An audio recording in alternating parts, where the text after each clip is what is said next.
several people have asked this, but I'm going to ask it my own way. There are different Sure. there are different ways of referring to somebody who were working undercard matches and whose job was to make the person they were person they were working with look good.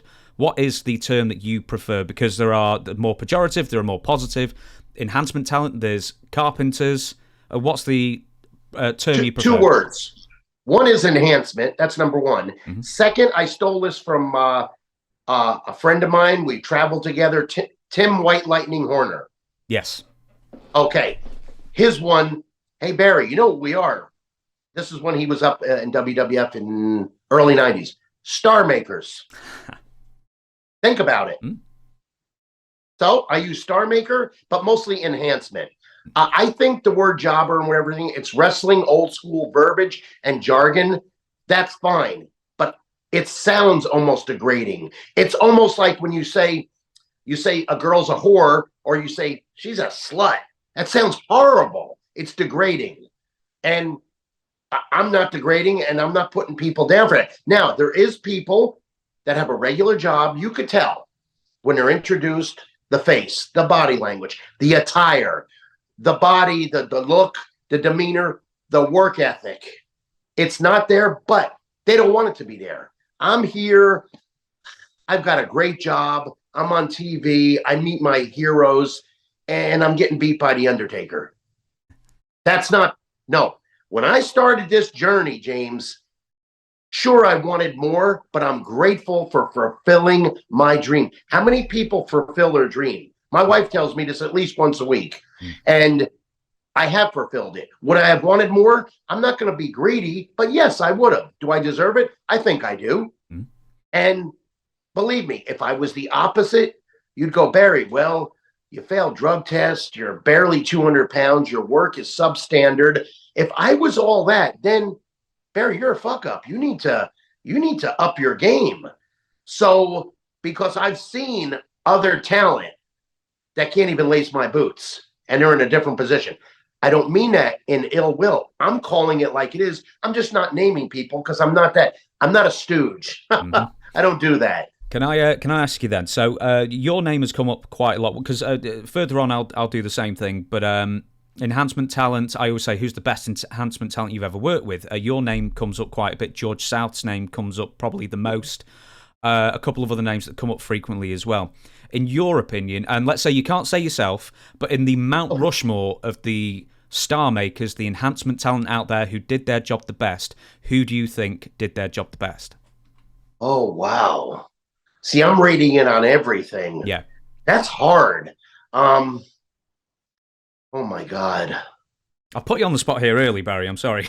Okay. No. There's nothing wrong with that. I just have to think a little bit. And, I want you to hold that, but I want to piggyback on something. Not everybody could win. Not everybody could be Kevin Nash or Shawn Michaels or Hulk Hogan. You can't. It's impossible. You watch the movies, how they do the heel and babyface. Not everybody could do that. So then you have a guy, and I think I could pull that train. Thank you. That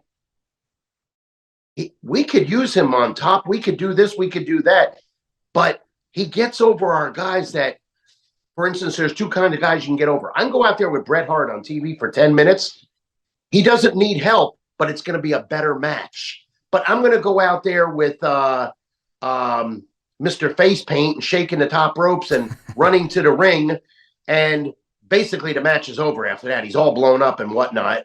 And I really have to earn my keep. I have to work hard for that, because if he don't get over, there's no asses in the seats. That's my job. And I understand it, and I don't take it personal. Otherwise, take it or leave it. They'll get somebody else.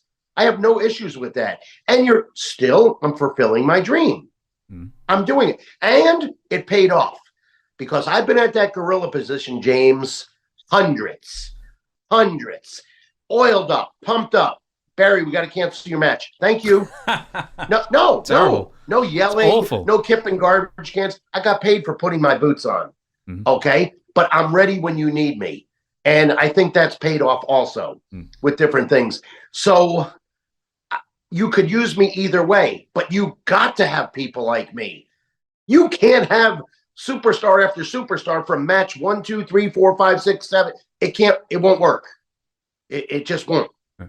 And any names then? By the way, what's that? I was going to say, any names that come to mind then? Who are the best ones out there? Okay, so now I'm going to get back to that. Sorry. Okay. I know I'm missing people, and I don't want to diss anybody. I'll tell you, Reno Riggins, good baby face. Enhancement. I've tagged with him. I would put him up there. There was a kid out of Memphis, and I still communicated with Ben Jordan. He worked for Global. Excuse me. I've got a couple of names here for you. Iron Mike. Okay, yeah, Sharp. throw some names. It may jog my memory. Okay, Iron Mike Sharp, George South, Brooklyn Brawler, Gilbert. I'm sorry, I'm just on this top 10 list. Mike Jackson. Let me have a look here. Johnny Rods. Oh, Jose Estrada. Yeah, Jose Estrada, SD Jones. I wrote one down here that I used to love when I used to watch the repeats. Brady Boone, I always used to really like. There's another one. Yes, a miniature Billy Jack. Yeah, but you are right. You you jogged my memory. Gilbert, of course. And you mentioned there was Iron Mike Sharp, which when I got there, they were pushing him for a world title with Backlund. Yeah. Oh yeah.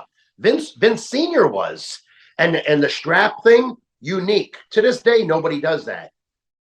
And by the way, when you get hit with that, it's a freight train. But I love Mike Sharp. What a gentleman.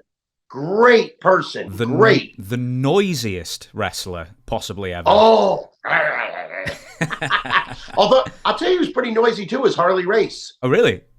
Oh, yeah. When he that punch, the headlock, always you're hearing something.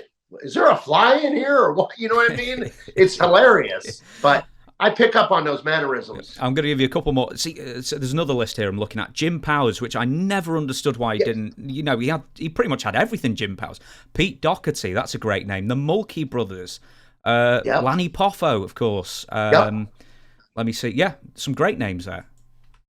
Yes, definitely. I agree with all of that. And Bob Cook as well. I want to give a shout out. I want to give a shout out to Bob Cook as well. Oh, definitely. Definitely. Sometimes it is personal. Maybe we don't know something about them. Maybe their promos are weak. Maybe they just don't want to do nothing with them. I don't know the answers for that. That is the what is the word? That is the politics of professional wrestling, if you will. So, but your names are really good. And I know there's some others. I mean, I've met guys on indie shows in Alabama. I'm going, oh my God, dude, you were unbelievable. But at the same time, why aren't you there? Well, first of all, maybe they're overweight. Maybe they're only 160 pounds. Maybe they've got Walmart shorts on, which doesn't matter. You'll get custom eventually. And you really got to be the mindset, the everything, the discipline, and who trains you. I think that makes a quality worker. And you got good workers and you got great workers.